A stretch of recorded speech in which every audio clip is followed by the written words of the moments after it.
একটাও রোহিঙ্গা এবং বাংলাদেশের মুসলমানের নাম থাকবে না। আমাদের এখানেও সব মুসলমান গ্রামে বাংলাদেশের মেয়েদের ফেসবুকে এই 5-6 বছরের মধ্যে পটিয়ে নিয়ে এসে বিয়ে করিয়েছে, করে ফলস আধারে পিক করে দিয়েছে। সব মুসলমান পাড়ায় পাবেন আপনি বাংলাদেশের মেয়ে বউ। বাংলাদেশের মুসলমান মেয়েদেরকে এনে বিয়ে করেছে ফেসবুকে পটিয়ে। কেউ ভিসা করে এসছে আর ফিরে যায়নি, আর অনেকেই ভিসা না দিয়ে কেউ ভিসা করে এসছে আর ফিরে যায়নি, আর অনেকেই ভিসা না করে মমতার দয় বেড়া নেই খোলা 540 কিলোমিটার ঢোকাচ্ছে, শেষ করে দিচ্ছে।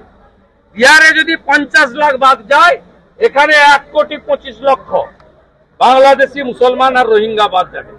আর সব হিন্দুদেরকে আমি অ্যাসিওর করছি, ভারতীয় হিন্দু মুসলমানকে অ্যাসিওর করছি, আর ধর্মীয় কারণে বাংলাদেশ থেকে আসা হিন্দুদের অ্যাসিওর করছি, একটা কারোরও কোনো অসুবিধা হলে উপরে মোদিজি যদি গ্যারান্টার থাকেন, এই রাজ্যের এলওপিও একটা ছোটখাটো গ্যারান্টার। জীবন বীমা কর্পোরেশন নতুন নতুন পলিসি চালু করে আসছে। জীবন বীমা কর্পোরেশন। রোহিঙ্গা এবং বাংলাদেশের মুসলমান থাকা উচিত কি নেই আপনি বলুন।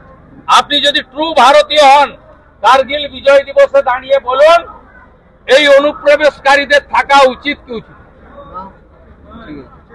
ভারতীয় মুসলমানদের, পশ্চিমবঙ্গের মুসলমানদের এই ইস্যুতে ইলেকশন কমিশনকে সহযোগিতা করা উচিত।